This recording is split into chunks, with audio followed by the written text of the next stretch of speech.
Hello friends, எல்லோரும் எப்படி இருக்கீங்க? கண்டிப்பாக நல்லா இருப்பீங்கன்னு நம்புகிறேன். நம்ம சேனல் ஃபஸ்ட் டைம் வரவங்க சப்ஸ்கிரைப் பண்ணிக்கோங்க, லைக் போட்டு வீடியோ பாருங்கள். முடிஞ்சால் உங்களுக்கு வீடியோஸ் பிடிச்சிருந்தா அந்த ஹைப் பட்டனையும் கொஞ்சம் கிளிக் பண்ணுங்கள். கொஞ்சம் பாயிண்ட்ஸ் எக்ஸ்ட்ரா ஆச்சுன்னா யூடியூப் வந்து நம்ம வீடியோஸ் ரெக்கமெண்ட் பண்ணும். ஸோ புது ஃப்ரெண்ட்ஸ் யாராவது ஜாயின் பண்ணுறீங்கன்னா எனக்கு கமெண்ட்ஸில் ஷேர் பண்ணுங்கள். பழைய ஃப்ரெண்ட்ஸும் கமெண்ட்ஸில் ஷேர் பண்ணுங்கள். என்ன சொல்கிறது, உங்களுக்கு நான் சொல்கிற பாயிண்ட்ஸ் பிடிக்குது, இல்லைனா உங்களுக்கான ஒப்பீனியன்ஸ் வேறு இருக்குது, டிஃப்ரென்ஸ் ஆஃப் ஒப்பீனியன் இருக்குன்னா கமெண்ட்ஸில் ஷேர் பண்ணுங்கள். சரி, ஓகே. இப்போ வீடியோக்குள்ளே போகலாம். இப்போ இதில் என்னப்பா பேச போகிறோன்னா, இப்போ நாமினேஷனில் இருக்காங்க இல்லைங்களா, அந்த 6 பேர். அதில் வந்து யார் வந்து எலிமினேட் ஆவா அப்படின்னு யோசிச்சுட்டு இருக்கும்போது திவாகரை தான் எல்லாரும் பாயிண்ட் அவுட் பண்ணாங்க. இல்லைனா வந்துட்டு கலையரசன். இவங்க 2 பேர் தான் 1, 2ல் இருக்காங்க. டபுள் எலிமினேஷனாக இருந்தால் 2 பேர் இல்லை 1. ஆக்சுவலாக பார்த்திங்கன்னா டபுள் எலிமினேஷன் இருக்க வாய்ப்பு இல்லை, சிங்கிள் எலிமினேஷன் தான். ஸோ உங்கள் எத்தனை பேர் திவாகர் ஃபேன்ஸுன்னு எனக்கு தெரியாது. திவாகர் வெளியில் யார் யார் எவ்வளோ பேருக்கு பிடிக்கும், அவர் ஃபாலோவர்ஸ் உள்ள அந்தப்புறம் சப்போர்ட் பண்ணுறாங்களா, இல்லை பிக் பாஸ் ஃபேன்ஸுக்கு அவர் பிடிக்கலையா, அதெல்லாம் எனக்கு தெரியாது. ஆக்சுவலாக பார்த்திங்கன்னா திவாகர் வெளியில் போகிற வாய்ப்பே இல்லை. நான் இது இன்னொரு வீடியோவில் என்னோட அனலைசேஷனாக சொல்லியிருப்பேன், பிக் பாஸ் டீம் அவர் அனுப்ப மாட்டாங்கன்னு. மக்களோட கணிப்பும் அப்படி தான் இருக்குது. திவாகர் வெளில போகவே வாய்ப்பு இல்லை. சரி, அப்போ வந்துட்டு வேறு யார்ப்பா வெளில போவா அப்படின்னு கேட்டால் பிரவீன் காந்தி சார் தான் வெளில போகிறதுக்கான வாய்ப்புகள் இருக்குது. அப்படி இல்லைன்னா பிரவீன்ராஜ். ஆக்சுவலி 7 பேர் இருக்காங்க இல்லைங்களா எலிமினேஷனில். ஸோ அந்த 7 பேரில் பார்த்தீங்கன்னா ஃபஸ்ட்டு ஓரளவுக்கு ஃபஸ்ட்டு 3ல் இருக்கவங்க சேவ் ஆகிடுவாங்க, இல்லை 4ல் இருக்கவங்க கூட சேவ் ஆகிடுவாங்கன்னு வச்சுக்கோங்களேன். அந்த லாஸ்ட் 3 தான் டேஞ்சர் ஜோனில் இருப்பாங்க அப்படின்னு சொல்லும்போது திவாகர் வந்து அந்த ஃபஸ்ட்டு 3ல் வந்துடுறாரு. ஸோ அவர் சேவ் ஆகிறதுக்கான வாய்ப்புகள் தான் நிறைய இருக்குது. சரிப்பா, அப்போனா பிரவீன் காந்தி அவர் எங்கே இருக்காருன்னா அவரும் பிரவீன்ராஜ் இவங்க 2 பேரும் தான் வந்துட்டு பார்த்திங்கன்னா அப்படி இப்படி இருக்காங்க. அப்சராவையும் சேர்த்துக்கலாம். அப்சராவும் பிரவீன்ராஜும் ஒரே வேவ் லென்த்தில் இருக்காங்களேன்னு வச்சுக்கோங்களேன். பட் ஆனால் பிரவீன் காந்தி அவருக்கு தான் லீஸ்ட் ஓட்ஸ் இருக்குது. என்ன பார்த்தீங்கன்னா அவர் டேரக்டராக உள்ளே வந்து எல்லாரையும் அப்சர்வ் பண்ணிட்டு இருக்கேன், அதுக்கப்புறம் வந்துட்டு கண்டென்ட்டுக்காக அவர் எதுவும் இன்னும் பண்ணவும் இல்லை, அவராக தான் இருக்காருன்னு அப்சர்வ் பண்ணிருக்கேன்னு சொல்கிறாரு. சம்டைம்ஸ் பூமராக பேசுகிறாரு, இப்படி இருக்கணும் அப்படி இருக்கணும் அப்படிங்கிற மாதிரி. நந்தினி கிட்ட கூட அன்றைக்கி ஒரு நாள் ஃபஸ்ட் டே பார்த்தீங்கன்னா பொண்ணுங்கன்னா வந்து ஜெலஸ் இருக்கும், அது அவங்களுக்கு இயற்கையில் வந்தது அப்படின்னு சொல்லி நந்தினி கிட்ட நல்லா வாங்கி கட்டிக்கிட்டாரு.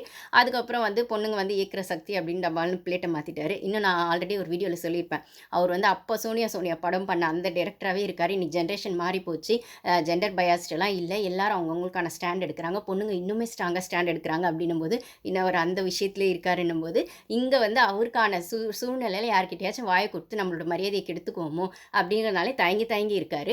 அப்போ வந்து எல்லாருமே அவர் இன்னைக்கு கூட ஒரு டாஸ்க் நடந்தது, நான் லைவில் பார்த்தேன். ஸோ யார் வின்னர் ஆவா யார் எலிமினேட் ஆவா அப்படின்னு சொல்கிற இடத்துல எல்லாருமே மோஸ்ட்லி பிரவீன் காந்தி சாரியுமே சொல்கிறாங்க, திவாகர் தான் சொல்லிட்டேன்ல அவர் போக வாய்ப்பில்லை.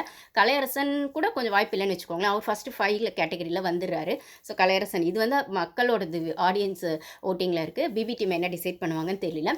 அப்போ வந்து கலையரசன் எனக்கு தெரியல, ஏன்னா அவர் வந்து தான் வீட்டில் இருக்கிறதாவே காமிச்சிக்கல, அப்படி ஒரு விஷயம் இருக்கிறதுனால அது கொஞ்சம் டவுட்டு தான்.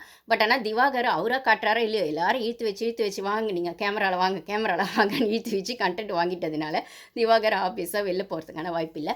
பிரவீன் காந்தி சார் நான் சொன்ன மாதிரி அவராக போய் தனியாக உட்காந்துட்டு அவர் கண்டென்ட்டும் கொடுக்கல, இல்லை கூட இருக்கவங்க கூட கோஆர்டினேட்டும் பண்ணலை. அவர் ஒரு உலகத்தில் தனியாக இருக்கிறதுனால வீட்டில் இருக்கவங்களுக்கும் சரி வெளில இருக்கவங்களுக்கும் சரி பெருசாக அவர் கனெக்ட் ஆகலை அப்படின்னு சொல்லும்போது அவருக்கு அவரே வச்சுக்கிட்ட ஆப்பும் கூட அந்த ஸ்ட்ராங்காக அந்த நாமினேட் ஆகிடணும், அந்த ஃபஸ்ட்டு 4 பேர் வந்து அவங்களே பண்ணிக்கணும், அந்த பிக் பாஸ் அந்த வீட்டிலேருந்து அப்படின்னு சொல்கிற இடத்துல, அதான் சூப்பர் டீலக்ஸ் வீட்டிலேருந்து அப்படின்னு சொல்கிற இடத்துல அந்த ஃப்ரீ நாமினேஷன் பாஸ் ப்ளஸ் வந்து அவங்களே என்ன நாமினேட் ஆகிக்கணும்னு சொல்கிறாங்க. அந்த 4 பேரில் அவர் தான் ஃபஸ்ட்டு எழுந்துட்டு நான் ஜென்ரேஷனுக்கு விட்டு கொடுத்துறேன், ஜென்ரேஷனுக்கு அப்படின்னு சொல்லி வாய் விட்டதுனால அதையே வீட்டில் இருக்கவங்க பிடிச்சிக்கிட்டு இன்றைக்கான அந்த வின்னர் டாஸ்க்லேயுமே வந்து அவரே சொல்லிட்டாரு. அதனால் வந்து அவர் தான் ஃபஸ்ட் எலிமினேட் ஆக வாய்ப்பு இருக்குது அப்படின்னாங்க.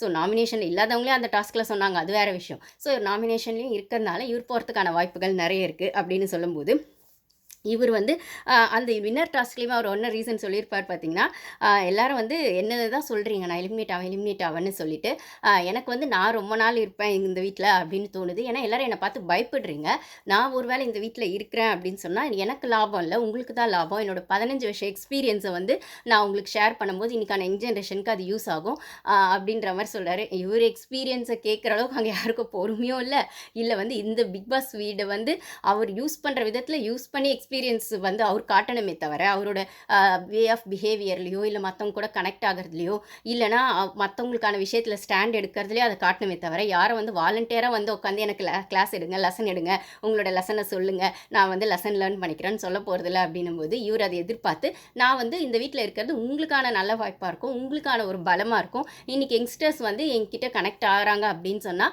அதில் உங்களுக்கான 15 வருஷத்தை நீங்கள் சேவ் பண்ணுங்க, ஏன்னா நான் அத்தனை வருஷம் கடந்து வந்தேன், என்னோட ஸ்ட்ரகிள்ஸு ஸ்டபன்ஸ், ஏமாற்றம், வலி எல்லாத்தையும் உங்க கூட ஷேர் பண்ணும்போது அது உங்களுக்கு ஒரு லெசனாக இருக்கும். ஸோ உங்களுக்கு தான் அது லாபமே தவிர எனக்கு ஒன்றும் வெளில போகிறத பற்றி எனக்கு ஒரு விஷயம் இல்லை அப்படிங்கிற மாதிரி சொல்கிறாரு.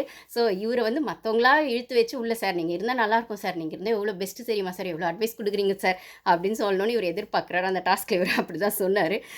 ஆக்சுவலி உள்ளே இருக்கவங்களுக்கு கனெக்ட் ஆகுதோ இல்லை, வெளில இருக்க ஆடியன்ஸ்க்கு சுத்தமாக போர் அடிச்சிச்சு. இன்னுமா அப்சர்வ் பண்ணுறேன், கிராப் பண்ணுறேன்னா ஃபஸ்ட்டு ஒரு நாளுக்கு ஓகே, 2 நாளைக்கு ஓகே, சீனியர் கேட்டகரியில் வந்திருக்கீங்கன்னும் போது நீங்களே எஃபோர்ட் போட்டு அந்த விஷயத்தை பண்ணோன்னா, இதே மாதிரி வந்து டைரக்டர் சேரன் சார் சீசன் 3ல் வந்தார். அவருக்கான எஃபோர்ட் அவருக்கு மிங்கிள் ஆகி அப்போ பண்ணும்போது 100 டேஸ்க்கு மேலே இருந்தார்னு நினைக்கிறேன். ஆக்சுவலி சீக்ரெட் ரூம் விஷயம் கூட அந்த சீசனில் நடந்தது தான், அதுக்கப்புறம் எதுவும் நடக்கல அப்படின்னு சொல்லும்போது, அப்புறம் விசித்ரா மேம் அவங்களுக்கான ஸ்டாண்டை வேறு விதத்தில் எடுத்தாங்க. ஏதோ ஒன்று அவங்களும் அந்த வீட்டில் சர்வைவ் ஆனாங்க அப்படின்னு சொல்லும்போது, சீனியர் கேட்டகரியில் வர்ற பட்சத்தில் இந்த மாதிரி ஒரு சிலர் தான் அந்த வீட்டில் சர்வே ஆயிருக்காங்க, சேரன் சார், விசித்ரா மேம்லான்னு சொல்லும்போது, இவர் வந்து அதுக்கான எஃபோர்ட் போடலை. தானாக யாரும் வந்து இழுத்து வச்சு பிடிச்சி வச்ச பிள்ளையார் மாதிரி உட்காருங்க சார்ன்னு சொல்ல போகிறதில்ல. இவருக்கான லெசனை வந்து இவர் போய் அங்கே கிளாஸ் எடுக்கிறதுக்கான விஷயமா அது இல்லை அப்படின்னு சொல்லும்போது, பிக் பாஸ் மேலே அவருக்கு மரியாதை இருக்குது. அதே சமயத்தில் பிக் பாஸ் விளையாட்டு அவர் புரிஞ்சுக்கிட்டு வந்தாரா இல்லை தன்னை நல்லவராகவே காட்டிக்கணுன்றதுக்காக வந்தாரான்னு எனக்கு தெரியல.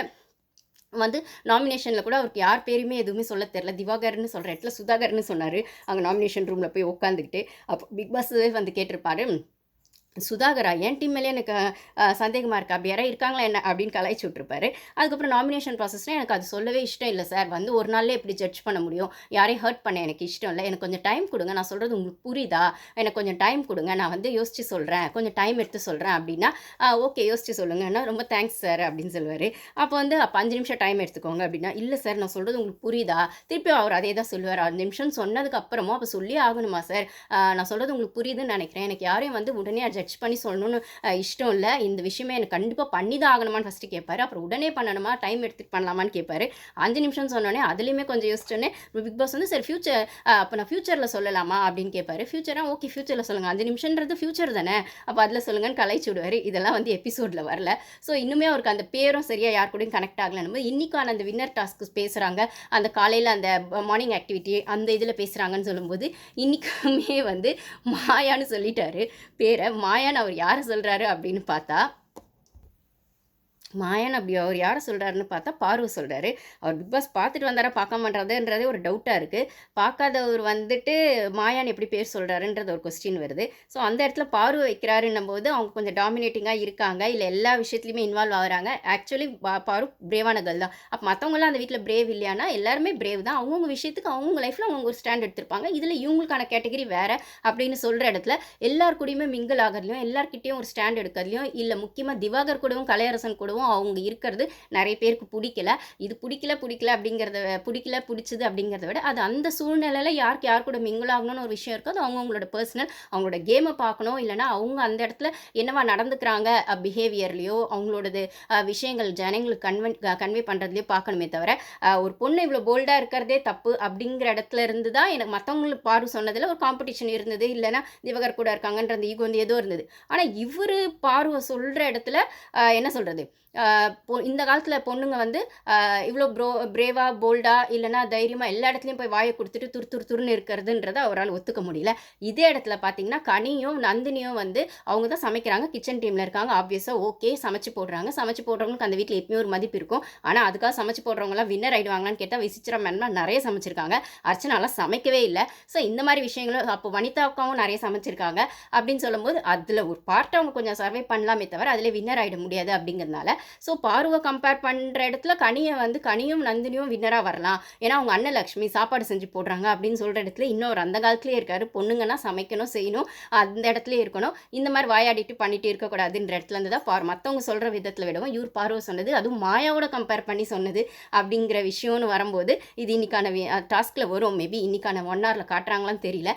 ஸோ நான் பிரவீன் காந்தி சார்ன்னு சொல்லும்போது சொல்கிறேன், இன்னும் அவர் அந்த விஷயங்கள்லேயே இருக்கார்.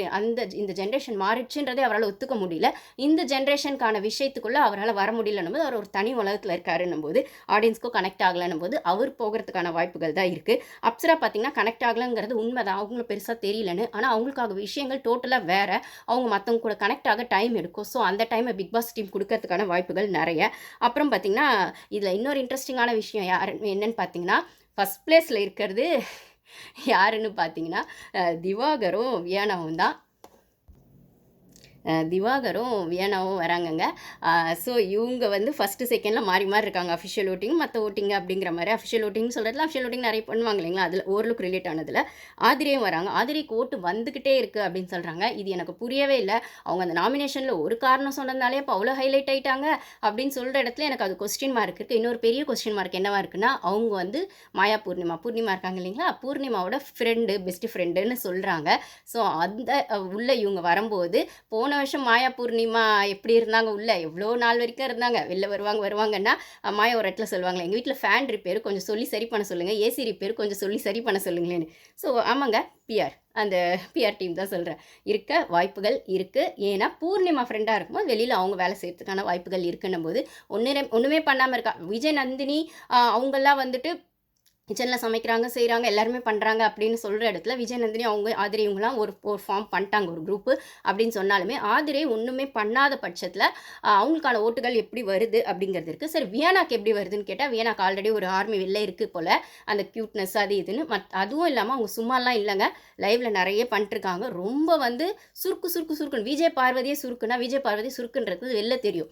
இவங்க வந்து வியனா வந்து குத்துனா வெளில தெரியாது, சைலண்ட்டாக குத்துவாங்க அப்படின்ற மாதிரி தான் இருக்குது. அதாவது பிரச்சனை நான் அவங்கக்கிட்ட போய் நின்றுட்டா மாட்டின கதை தான் அப்படிங்கிற மாதிரி தான் இருக்குது. ஸோ இது வந்து பிரவீன்ராஜும் வியனா நம்ம பார்த்துருப்போம் லைவில். இன்னும் 2-3 சாரி கைஸ். அப்படி இருக்க பட்சத்தில் வியானாவும் திவாகரும் தாங்க ஃபஸ்ட்டு செகண்ட் போட்டி போட்டிருக்காங்க. ஸோ ஆதிரையும் அந்த ஃபஸ்ட்டு 3ல வந்துடுறாங்க. கலையரசு 4th இருக்காரு. ஸோ லீஸ்டில் இருக்கிறதுன்னு பார்த்தா கலையரசு, அதுக்கப்புறம் பிரவீன் காந்தி, அப்சரா கூட பரவாயில்ல. அப்சரா பிரவீன் காந்தி கொஞ்சம் முன்ன பின்ன வருதுன்னும் போது நிறைய சான்ஸ் பிரவீன் காந்திக்கும் கலையரசு பிரவீன்ராஜ் இவங்களெலாம் இருக்குது. ஆனால் டேரக்டர் சார் தான் மோஸ்ட்லி வெளில போவார் போல இருக்குது. ஆனால் வியனா ஃபஸ்ட் பிளேஸ் இருக்காங்கன்றது ஒரு இன்ட்ரெஸ்டிங்கான விஷயங்க. திவாகர் இருக்கிறதுல ஆச்சரியம் இல்லை. அதே மாதிரி ஆதிரைக்கு எப்படி ஓட்டு வருது அப்படிங்கிறதும் இருக்குது. இன்னும் 4 நாள் இருக்குது. பட் ஆனால் இப்போதைக்கான அப்டேட்டில் இதுதான் இருக்குது. உங்களோட ஒப்பீனியன்ஸ் என்னன்னு கமெண்ட்ஸில் ஷேர் பண்ணுங்கள். Thank you guys.